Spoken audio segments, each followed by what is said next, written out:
This is Business Weekend with Ross Greenwood.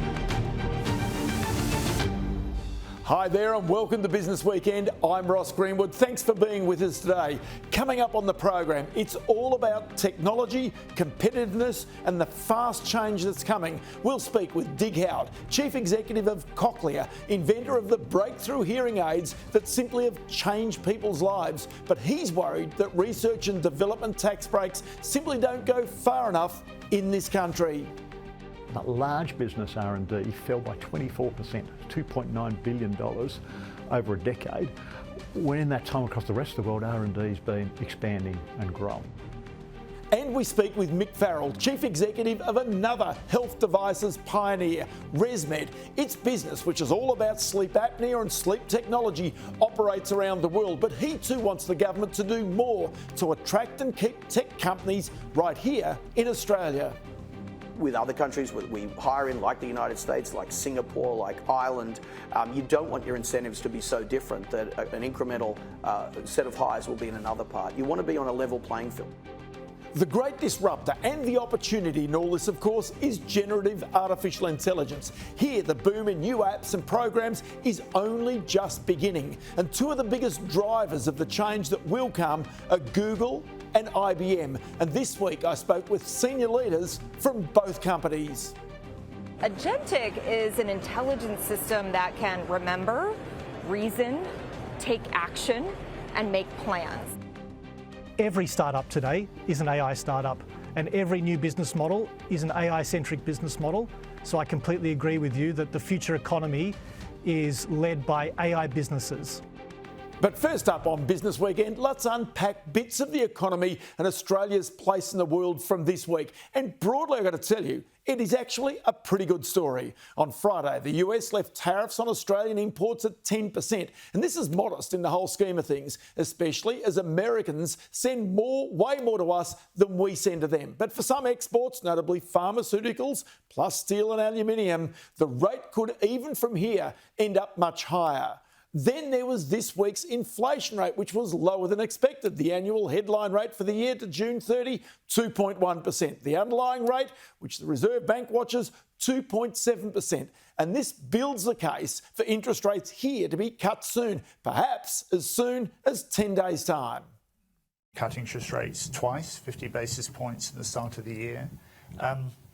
That we were looking for more evidence that inflation was moving sustainably back to the midpoint. And we've had another piece of that jigsaw yesterday. So as I say, that number is welcome. The good news is, of course, that markets now say rates will be cut twice before Christmas, whereas in the United States, which is absorbing the impact of Donald Trump's tariffs, there's an unwillingness to cut rates there quickly. Changes to government policies continue to evolve, and their effects on the economy remain uncertain. Higher tariffs have begun to show through more clearly to prices of some goods, but their overall effects on economic activity and inflation remain to be seen. But notwithstanding the tariff uncertainty, America's economy is doing something that Australia's is not right now. It's growing. US economic growth in the 12 months to June is 3%. In Australia, in the 12 months to the end of March, the annual growth was 1.3%. Here, GDP per capita fell 0.4%. Families going backwards. All this, by the way, plays into the argument for more interest rate cuts by the Reserve Bank. But Australia really could do with a big dose of economic growth right now. It would make the government spending look less intimidating, and the debts that it's racking up as well. Which brings the government's economic and productivity roundtable in the next couple of weeks into sharp focus. The government needs more than premeditated outcomes. A strong government has to be prepared to make hard and pragmatic decisions that its traditional allies might balk at. The clear focus should be to make Australian business and therefore its workers as competitive as they can be in global terms. And that should comprise more than just competitive taxes, energy prices, industrial relations, less red tape for business and faster approvals for projects. Most important, it should allow innovation to flow quickly through our economy. And so we go to two of Australia's most important chief executives, Dig Howard from Cochlear and Mick Farrell from ResMed. Both these medical devices companies show that we can create global technology companies right here in Australia. They've created very high-tech, high-paid jobs that a generation of politicians have called for. But for more of these companies to emerge, government can certainly help. And that's in the R&D settings for established players and tax breaks for those starting out. The more competitive these businesses are, the more Australia can have a future in high-tech manufacturing. Well, earlier this week, I headed to Cochlear's global headquarters to speak with Dig Howard, its chief executive, about all of that. Yeah, Russ, I think one of the key things is that Australia can be more competitive for big companies in attracting R&D.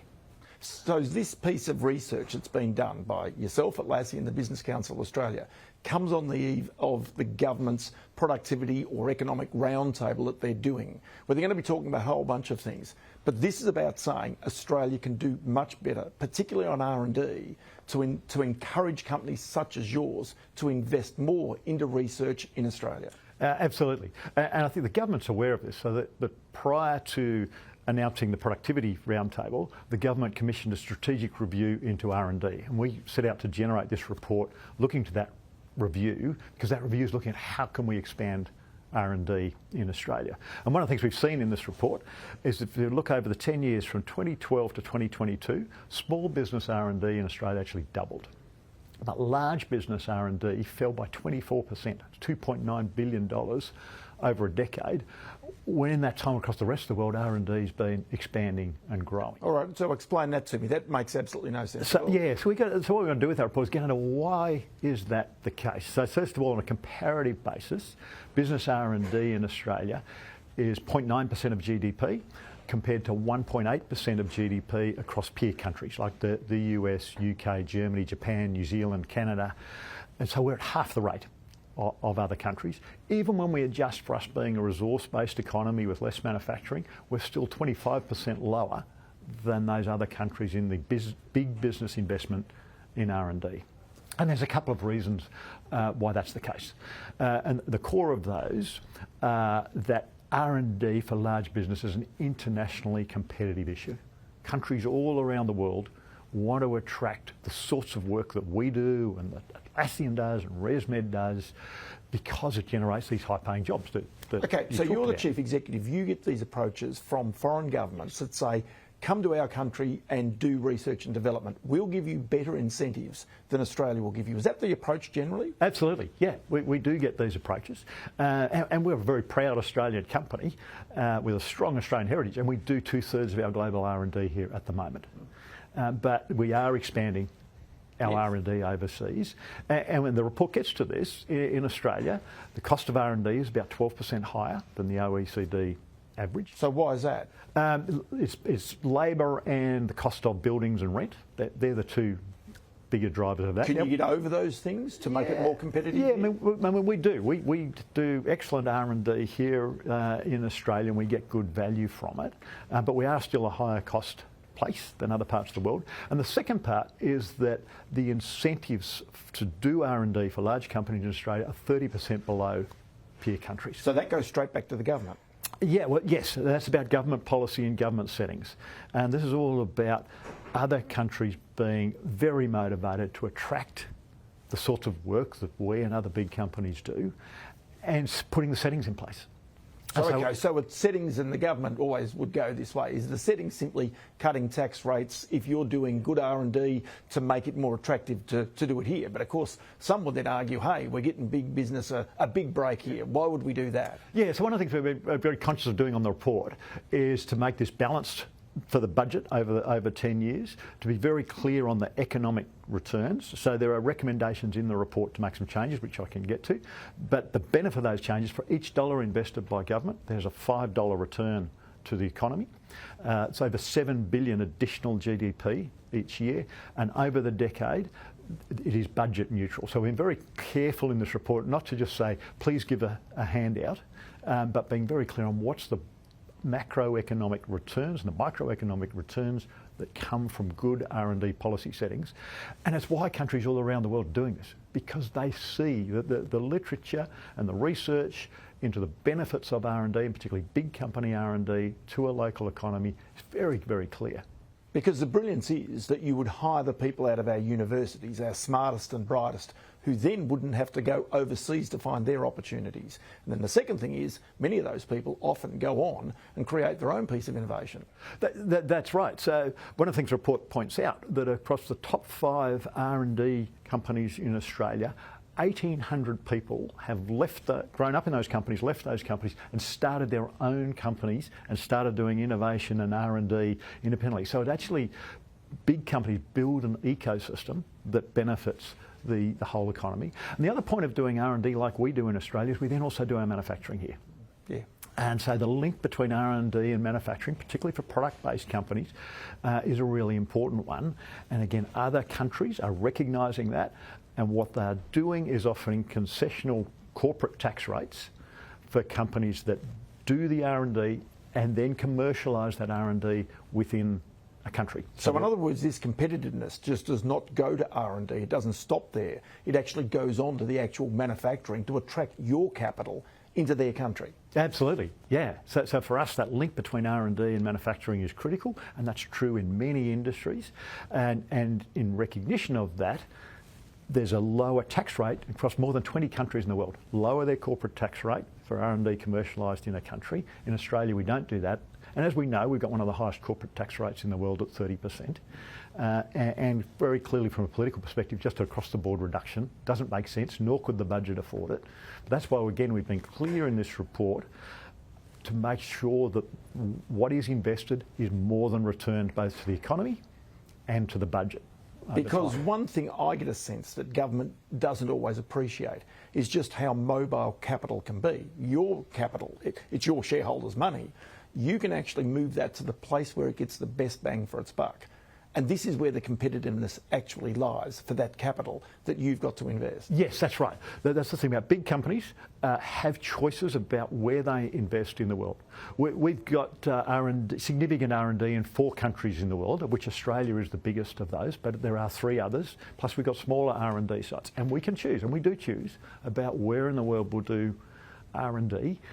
Because we are thinking about long-term returns to shareholders, we're thinking about long-term returns for our customers and support for our customers, and we've got to make sure that we are running the business as well as we possibly can, and that means thinking very carefully about where do we invest in the world to get the best returns and to deliver on our product and customer goals. So there's one other recommendation from this report which really fascinates me, and that is a cap on the amount of allowance companies can make in terms of R&D at $150 million. Just explain that to me. Yeah, so at the moment we have the R&D tax incentive in Australia, which is a pretty good system. Now there's some recommendations to unify the rate that companies can claim at that, but it's also capped. What we're saying in Australia is, you can do up to $150 million of eligible R&D, but once you go over that limit, there is no more benefit for doing that R&D in Australia. And so for a company like us, we're about to hit that limit. We want to keep doing R&D, more R&D in Australia, but it becomes even more attractive to take some of that R&D offshore. And that doesn't make sense for the government, doesn't make sense for the country, doesn't make sense necessarily for your company either. No, I understand why that cap went in originally, which is about make sure the system was in control and that weren't claims of things that weren't genuinely R&D. I think those things have been now sorted out. But now, when you think about, and this report shows the benefits of big companies doing R&D, we need to make it attractive for big companies, which should mean don't cap.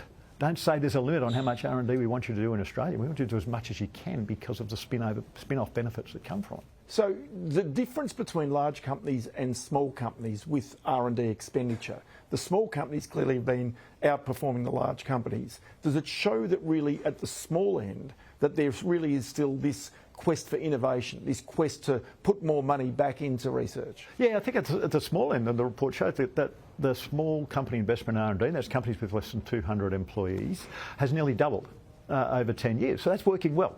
So in other words, we are an innovative country in that sense. Yeah, but we're saying let's get the conditions right for large companies where there is that spillover benefit to the economy so that we see that not decline by 24% over a decade, but imagine if that could double, as it had for small companies, the overall economic benefits, which are laid out in the report in terms of the return on R&D dollars and the budget neutral over time, and the high-paying jobs that will create for Australians. But even sitting here, and this is your R&D research area, you manufacture here, you're sitting alongside a university, Macquarie University. You hire its graduates, you hire university graduates into this company. They're Australians that you're hiring into this. That's where the ultimate benefit from all of this comes from, isn't it? Yeah, I mean, Australian universities generate fantastic graduates, and we hire a lot of graduates to build careers with us, which is fantastic.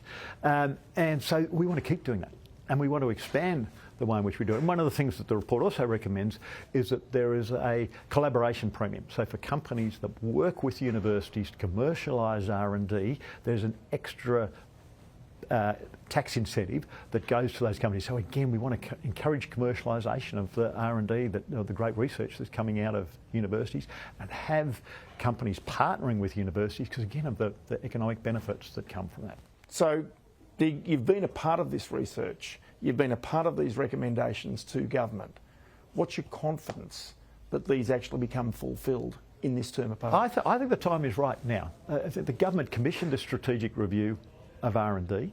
We've now got the focus on productivity. I think there is very broad recognition that we need to have a sustainable budget, that we need to grow the economy so that living standards can grow, and that productivity is an important part of lifting living standards. It's the driver of lifting living standards, and R&D is an essential driver of productivity. So I think the time is right now. So I'm confident that this report will get a good hearing, and I think, therefore, hope to see some real action that is of a benefit to Australia. And maybe in the future, another innovation that could be the equal of the Cochlear ear implant could perhaps come out of changes that might come from this government. Oh, I think so. I mean, there's some great early stage companies in Australia building some wonderful products, and it'll be fantastic to see those mature and be commercialised and manufactured in Australia into the future. But we've got to make sure we have the settings right to get the highest probability of that happening. Dig Howard, many thanks for your time on the program. Thanks, Ross. Great to be with you. Well, another important business in this area is the sleep technology company ResMed, a global leader in its field. Coincidentally, it's also been a major sponsor of the Great British and Irish Lions Tour versus the Wallabies. We'll get to all of that a bit later. But that meant that Chief Executive Mick Farrell was in Australia this week as ResMed produced a better-than-expected annual profit result, despite concerns 18 months ago that weight loss drugs, including Ozempic and Wegovy, could affect its business. Farrell is normally based at ResMed's global head office in California, but this week was in the company's original headquarters in northwest Sydney. And that's where I caught up with him. Oh, look, I look at this in the long-term picture. And yes, certainly a year and a half, maybe 2 years ago, there was, I would say, some excessive hype about these new GLP-1, or as US investors call them, GLP-1 class of medicines. And at the time, it was mostly around Novo Nordisk and Ozempic. For us in the field of sleep apnea, it's more around Eli Lilly and Zepbound. But the hype was very high, and those two companies' combined market cap was over, I think, 1.4, 1.5 trillion US dollars. That's, yeah, as you said, it's come down a lot, and particularly this week come down. I think that's the nature of we're finding where these drugs fit in to all of healthcare portfolio. And I think there'll be more along the lines of, as this settles down, high blood pressure medicines, high cholesterol medicines, so, statins and where they landed out. It'll be a new class of medicines, primarily around obesity and the comorbidities associated with it. And it has some partial treatment of diabetes and partial treatment of heart failure and partial treatment of things like half treatment of sleep apnea. But does that take away any of the demand for your product? Because that's not what the evidence, that's not what the numbers are showing. Yeah, no, it's exactly the opposite. And so that overhype on them led to an underhype on medtech. My colleagues at cardiovascular and diabetes and even orthopedic were hammered a year and a half, 2 years ago, as well as in sleep apnea. And so we saw that, and we came out to the market. I think I spoke to you on your show, and I said, look, this isn't this change in our share price is associated with fear and uncertainty and doubt, but it's not based on science. And so here's the science. We know that lowering weight, even through bariatric surgery, doesn't change your DNA, your gender, your age, or any of the other risk factors associated with sleep apnea. So its impact on the total addressable market is de minimis. But what it will do is bring people into the healthcare system with this new class of medicines. And when they get diagnosed with something like sleep apnea, they're going to start our therapy more and stick with it more. So I now, just in the numbers we just reported in the room just over there, we have shown that we're now tracking 1.6 million patients with a GLP-1 prescription. So, think Eli Lilly, Zepbound, think Novo Nordisk, Ozempic, and all the latest GLP-1s. We're seeing an 11% higher start rate on CPAP, APAP, and bilevel, our therapies for those patients on a GLP-1 versus those who are not. And then in 1 year and 2 years, we're seeing 3% higher adherence rate and resupply rate. They're buying. So in other words, they're taking the weight loss drugs, but they're using your technology. They're using our technology more than people who aren't. And then the curves separate in 2 years, 5% higher adherence rate and resupply rate. So what we've shown is it's not a headwind that everyone thought 2 years ago. It's a tailwind. It's bringing people into the healthcare system. And when they're diagnosed with other chronic diseases, and we obviously laser focused on sleep apnea, they're using our therapy more. So it's part of our demand generation, but we're going to do our own demand generation, our own brand awareness, brand ROI, consumer awareness, but also demand generation, demand capture, and demand curation. So watch this space as the ResMed brand picks up, particularly in our omni channels like Australia, New Zealand, Singapore, and the UK, and India and China. So watch this space. But we think between our demand gen, between pharma bringing people in, and between wearables, like the Apple Watch, Garmin, Whoop, and all these Oura Ring, all these types of wearables, people are getting more aware of sleep health. And the biggest sleep health problem is sleep suffocation. And who's the number one player to treat that in the planet? It's ResMed. So let's bring them in. Okay, so then take me to something else. Of course, the government right now is looking at productivity, it's looking at competitiveness. You're an Australian business, but you as a chief executive are based in San Diego. Your big market has been the United States. Is it more competitive right now for you to manufacture and operate out of Australia or out of the United States? Well, look, I'm an Australian citizen. I'm also an American citizen, and I'm very proud of both of those. But yes, look, I'm a resident of the United States, and I live in California, and that's where our global headquarters is. This is our founding global headquarters here, and we still have really strong, just across the street here. In this building, we have amazing engineers, mechanical, electrical, software, fabrics and plastics engineers. And across there, I was just with our factory team, and Yvonne, someone who's been with us for 30 years, asked how my old man's doing as the founder and chair emeritus. And I told her he's golfing in Dublin, golfing in Ireland right now. He's 83. He deserves that and earned it. But that history of development and science and technology and the manufacturing is really strong here, and we still do advanced manufacturing. What I'm asking you, though, is it competitive? Oh, look, I think it's... What I love is about co-location of engineers and designers and manufacturers. And so, yes, it's competitive because we can pull them together. I know there'll be people from politics watching this. I do think these types of R&D subsidies and not having limits that are so low that it makes it, with other countries we hire in, like the United States, like Singapore, like Ireland, you don't want your incentives to be so different that an incremental set of hires will be in another part. You want to be on a level playing field. So I'd encourage the Australian government to think about those R&D tax credits and subsidies and so on at higher levels, so that big companies and small companies can invest. Because I think it's an ecosystem of both. And we're an Australian-founded company, and I want to invest here. I want to make sure that the government understands that it's important to take care of the small, medium, and large companies to keep investment here. So it can be competitive on those terms. Okay, but you have a choice as to where you put your shareholders' capital, which, including, you're a major shareholder, so you have a choice about where you put your own capital. Right. So therefore, if the settings are not right here in Australia, the competition settings are not right, clearly, from the shareholders' point of view, you're pragmatic. You invest somewhere else. Yeah, look, we operate in 140 countries worldwide. I care about all the people in those who have sleep apnea. There's 1 billion people worldwide who suffocate with sleep apnea, and so we have to get to all of them. And so I have to allocate capital on sales, general administrative, like all this, awareness campaigns. Where do we invest? How do we find the patients? How do we make it affordable? How do we make rental models in India or China and direct sale models in some of those? And how do we work with healthcare systems around the world? So that's what I think about on the commercial front, but certainly on the investment front. And I love our amazing hub here in Sydney, in Singapore, in San Diego, in Atlanta, in Dublin, in Lyon, and in Munich. And so we look at investing around those, and I work with governments all around the world to say, hey, let's make this fair, let's make it investment, because science and technology is for all. Let's make sure it's fair and we can grow across. Okay, so then take me to tariffs, Because obviously Donald Trump and tariffs, does that have an impact as to where you manufacture, as to where you operate around the world? Yeah, look, it's interesting. There's been a lot of since Trump and the new administration came in January, a lot of talk and a lot of movement in global trade around tariffs. And, the art of the deal, right? Start here, end there. And, I saw the settlement with Europe. Let's see, how that goes through, around 15% one way and 0% the other, and some settlements around investments in energy. And so that looks like actually a reasonable outcome for Europe. I saw some other stuff in South Korea and some other settlements in other countries, and I think those will continue to come.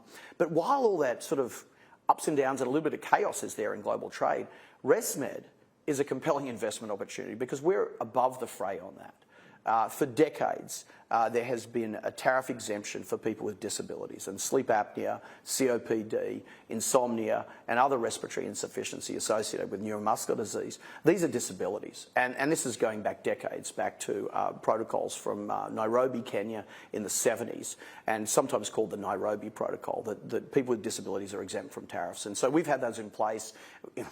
George H.W. Bush, Reagan was reaffirming them. Under Obama, we got them reaffirmed. And so when the Trump administration came in this year, we got them reaffirmed with the Customs and Border Protection. And we had the ability to say, great, we're still tariff exempted. So last earnings call, not the one I did just around the corner here, an hour ago, we were given assurance, and we've stuck with having the Nairobi Protocol, which means tariff exemption. That means ResMed's above that fray. So I see all that going up and down, and I think, great, we're a great investment because I'm just focused on demand gen, capture, and curation for sleep apnea, insomnia, and I'm not distracted by what's going on there in tariffs. So it's not having any impact on us. We are increasing our US manufacturing right now, expanding our plant in Calabasas, California, expanding in Atlanta, Georgia, and expanding in the Midwest. The US government will be very supportive of that. We're not doing it because of them. We're doing it because that's our biggest market. And we learned this during COVID, supply chain crisis. Having manufacturing and distribution close to your big markets is really important, but also having that global supply chain.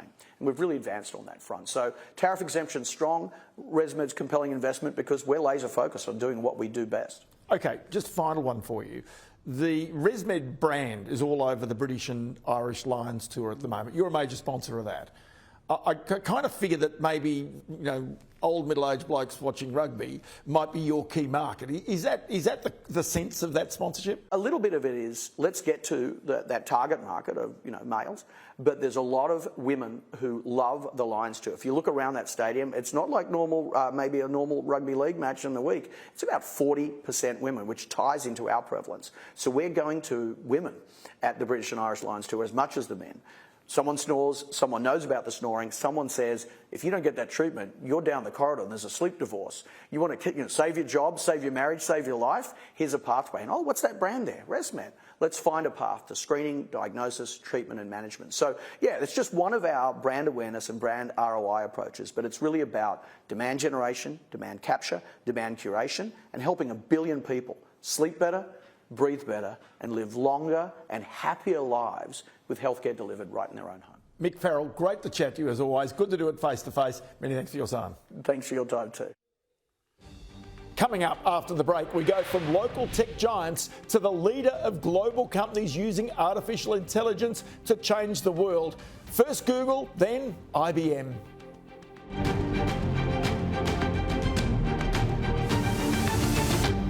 Thanks for being with us here on Business Weekend. Well, think about this. Generative artificial intelligence, I worked out, launched just 977 days ago. 139 weeks or 32 months, so not even 3 years. But the impact of that technology is now so vast on so many industries that tech companies and others, notably in America, have even started to lay off workers. Well, this week at Google's Cloud Summit in Sydney, I got up close and personal with a little bit of this new tech. Just take a look. You saw my dodgy kangaroo? Give it a try. No hurry, plenty of time. And maybe a tail. Okay, let's see how good Gemini is. And we're going to take that. Hopefully there's enough detail there. There you go, Ross. So why don't we hit generate, and it's going to take that doodle and the prompt that Gemini created and pass it to Imogen to create a more detailed image that you can then stitch together in a storyboard and create your final video. All right, so let's zoom in on this one so we can see exactly. Oh, that's a bit too big. Zoom in on it, right? Yeah, righto, I'm not an artist, I get the idea, but you know, you can see what's going on. Or maybe you could use a new AI agents to get the right potting mix for the right pot plant. So, that's the classic example of how the AI agent is giving me exactly what I want. It's literally almost a concierge for my life. A concierge is a fantastic way to think about it because it's understanding the context that you're in right now. It knows what you've been shopping, it understands what's in the shopping cart, and it can see exactly what you can see, and it can reason and understand and make an action on your behalf. The real boom in AI, it's pretty clear, is only just now starting. Data centres and GR chips are one thing. The development of apps that actually do things and think for themselves are the truly transformative technology. Now, with that in mind, this week I caught up with Google Cloud's VP of Solutions and Industries in from the United States, Carrie Tharp. We really see this impacting every single industry, from the end consumer experiences to back office. So if you think things like retail, it's all about customer service, new shopping journeys, and product discovery. In industries like banking, it's about transforming that middle office, getting your loans approved more quickly. There's really not anything across the industries that agentic AI won't be able to have an impact on. Okay, so you're talking about agentic AI. You're not generative AI, as people often talk about. Why are you changing the words that people describe artificial intelligence as? Things are moving so fast. So over the last 18 months to a year, you've heard us talk generative, which is fundamentally new capabilities to create images, create language, and use that in different processes. Agentic is an intelligent system that can remember, reason, take action, and make plans. And so when you think of applying that to business processes, that can help in customer service, those loan approval examples. And so it's taking a process that a human always had to do and being able to supercharge that and improve customer service, improve patient outcomes. So it is that next wave of AI that's coming. So just as you've learned generative, it's now time to start thinking agentic. Okay, so the big companies that are in artificial intelligence, the Microsofts, the Googles, the Amazons, and so forth, that we know are there, are they really the ones that will create all of these apps? Or is there a whole new generation of business people about to emerge that will create these transformational apps? It is definitely a whole new generation of entrepreneurs. So technology companies like Google have built the stack and the platform to enable entrepreneurs, whether you are a technologist or not, to be able to build new agents and new applications to do everything under the sun, potentially creating new video programs, building a new retail website without having any coding experience. So creating that foundation in big tech then allows new entrepreneurs from very diverse backgrounds to create fundamentally new businesses. Because the artificial intelligence boom thus far has all been about the chips. It's been about NVIDIA. It's about the GRU chips. And everybody goes, wow, that's a big boom. But in my sense, the boom hasn't even started yet, because it will be these developers who create these apps that will transform industry. Is that right or not? Absolutely. I think we're at the very beginning of big enterprise understanding how to use this technology. So you'll continue to see big businesses that drive economies, like here in Australia, put AI to work in their business, but then the apps will spring up around that. Any point where there's consumer friction or you're not enjoying a process in banking or in healthcare, that is where innovators start and say, how do I break that process down and create a fundamentally new experience that wasn't possible just a couple of months ago? Okay, so it is important for those apps, those developers, to develop on a local basis, or are these going to be multinational companies that will create universal apps that go around the world? That's the magic of AI. It is immensely scalable. So even if there's innovation here in Australia, it's easy to scale that to more countries, more languages, localizing content to the users wherever you might be. And so instead of starting small and potentially staying in your geography, it allows everyone to rapidly expand global businesses more quickly. Okay, so one piece of this transformational sort of like technology that you've demonstrated here is a thing which is called Heidi, which is in regards to doctors and medical. This is one of the fastest growing new programs in Australia. Just explain that and why that is as transformational as you imagine. Heidi Health is a great example of keeping the human in the human part of a process. So creating a clinical scribe to reduce the amount of time that doctors and nurses have to spend taking the notes so they can increase the time spent face-to-face with the patient and making sure they're thinking about all of the right healthcare options for that individual patient. It's a great example of understanding a core challenge in the healthcare industry and rising up to solve that in a way that gets better patient outcome and higher doctor satisfaction. Okay, so does that need a human to devise that program? Or is it the sense in the future that artificial intelligence will go, actually, there's a better way to do this, we can create a program ourselves? That is a potential future. So you could actually have it understanding gaps in processes and inputs that it's seeing from users or patients or consumers, become a pattern that can be recognized. And then what you do with that, there's usually a human guiding that process and helping drive that innovation. But it is something that, for example, we have code assistant models that then can automatically build apps based on that opportunity that you seek. So, okay, so I've got an example for you, and that's another one in the legal industry in Australia, which is called Harvey. And what Harvey does basically is it's got every bit of case law in Australia since the day dot. And so rather than having a junior lawyer going through looking for case law for a particular case that might come in the future, it's almost automatically done because it's all sitting there. The problem is, what does that junior lawyer do in the future? That might be the big fear, I guess, that people will have of this new artificial intelligence.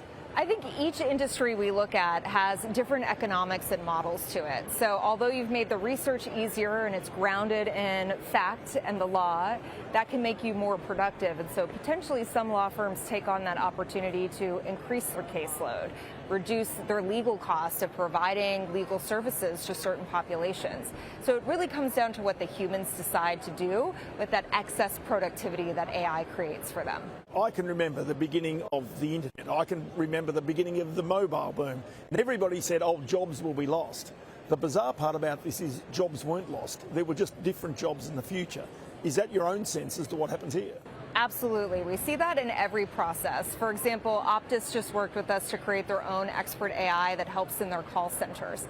That's an example where their customers are going to get better, faster service.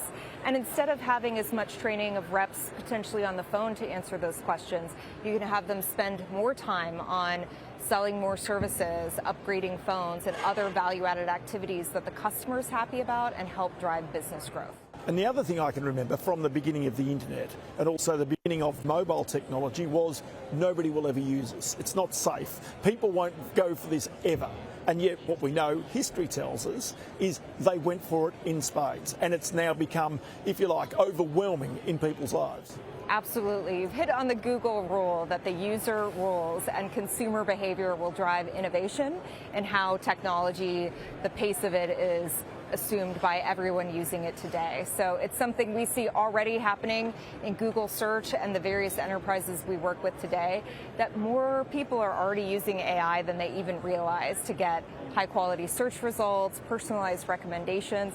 It's touching a little bit of your life already. In other words, you might fear this, but the reality is it's already here and it's only growing. Absolutely. Carrie Tharp, many thanks for your time on the program today. Great. Thank you.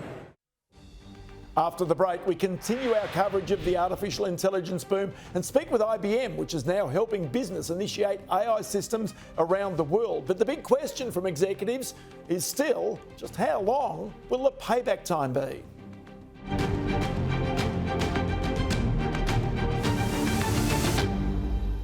Thanks for being with us here on Business Weekend. Well, the big question about new technology and artificial intelligence specifically is whether we'll learn from mistakes of the past. Remember when people once said, the internet, it'll never really take off? People will never use their mobile devices for pay for things or to do their banking. In other words, doubt artificial intelligence at your peril, your financial peril. In the past few months, another tech giant, IBM, has just surveyed 3,000 global executives, 80 of them here in Australia, to get a sense about how willing they are to change. This week, I spoke with Richie Paul, IBM Consulting's AI and transformational lead, and just asked him about the payback time when companies install AI systems. ROI payback on the AI investment is a bit mixed, to be honest. Still, lots of companies are pouring money into AI and the innovation cycle. But the moment is now for people to look at how they integrate AI into the high stakes processes that run their businesses and make sure they get the return. So chief executives intuitively understand that AI should be providing efficiency, should be creating some sort of replacement of physical employment, particularly in white-collar jobs. But to your point is the payback is still the other side of this. They're pouring lots of money in it, but whether they're getting the return, that's an important element for them to be able to decide where they should be actually instituting this AI. Absolutely, Ross. And the AI investment really must be tightly integrated into the overall corporate strategy.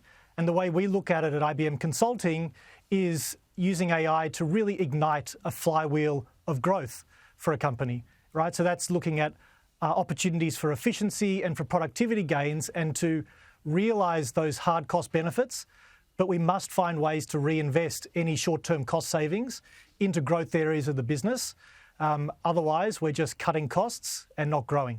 So there's another aspect for businesses as to whether they simply buy their AI tools off the shelf and try and integrate them into their businesses, or whether they try and develop the AI tools themselves. What's the sense in terms of where executives and where senior leaders are going to with that? I think there's competitive advantage, Ross, at the moment in the maturity of the ecosystem at the moment for leading companies to be value creators with AI, and that means investing in creating their own bespoke AI solutions to support their competitive differentiation in their marketplaces. Over time, all software, all business applications, all websites will have AI fully integrated into them. And so the moment of maturity is for leading organisations to really take a step improvement in their competitiveness in their industry by owning their AI future, not buying it off the shelf. So the interesting part about this is the payback, isn't it? Because if you have a look at Microsoft, it's laid off 15,000 staff, including 6,000 software developers. You've had Meta, Salesforce, Google, all basically say they're cutting staff because they can put more into AI. And you've even got, say, for example, the boss of Ford in America saying artificial intelligence is going to replace literally half of all white-collar workers in the United States. So this is, if you like, the nirvana for where executives think AI will take them. But the point is the investment in that AI, to integrate it into the business, to be able to justify laying off those staff. That's the next step, isn't it? Yeah, I've really got to emphasise productivity is not just about reducing cost, right, which is the examples that you've been talking about. And our own story at IBM is that we're part of the AI leaders that are fully integrating AI into our own work processes to make ourselves a highly automated and efficient company. But the productivity savings we're making are really fueling our investment in our growth areas. It's fueling the investment in our software development portfolio. It's fueling investment in IBM research for the future of computing. And it's also helping us with our short-term and medium-term acquisition opportunities as well. Also, we need to think about the human IP and the human capital that is at play in these organisations. Removing it really does take away some of the magic that make these companies who they are. And so at IBM, we've been very focused at creating career pathways for people that are in administration jobs that might be being supported by AI today and potentially replaced by AI tomorrow, to move into adjacent job roles where they can apply their domain knowledge, say in HR or finance, into other value-creating areas, like in our consulting business, where they can go and advise clients on how to integrate technology into their specific lines of business. So you're getting to the very heart of, I think, what people are fearing about artificial intelligence, generative artificial intelligence, is it replaces jobs. But just as the internet, just as mobile telecommunications didn't actually it might have replaced some jobs, but it created a whole bunch more jobs. This is the issue of the jobs of the future that comes from the generative artificial intelligence. Absolutely, Ross. At IBM, we think of it as that people that use AI will definitely replace people that don't use AI. But there's going to be so many new jobs in the white-collar economy that are created because of this AI super cycle that we're all living through right now. So at IBM, we're focusing ourselves on investing lots of money in our learning and development programs to make sure that our people are the most highly skilled with AI, keeping pace with emerging advancements in AI technology, that we all can build our own AI assistants and our AI agents. So we're going to be the fittest workforce on the planet. And I'd really encourage other organisations to think similarly about how they support the career growth of all the people that are in their organisations today. Okay, so in this survey that you've done of these 3,000 odd executives around the world, did you sense anywhere any resistance to the change that comes from AI? That some are saying, hey, it's not proven yet, and B, we're going to be slow to take this up.